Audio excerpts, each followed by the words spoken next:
Voici Svoboda, Liberté en français.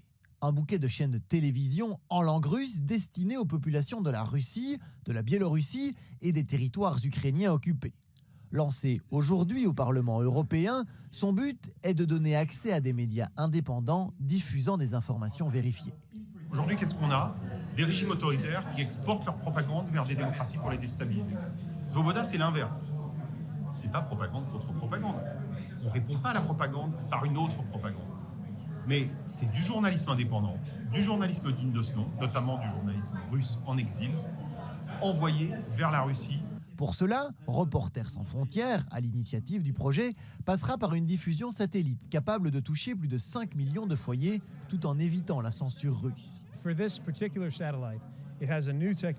Ce satellite en particulier utilise une nouvelle technologie.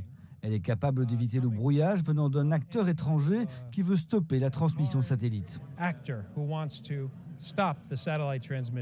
Une offre devenue indispensable en raison de la censure militaire exercée dans le pays et de l'absence totale d'accès à de l'information indépendante.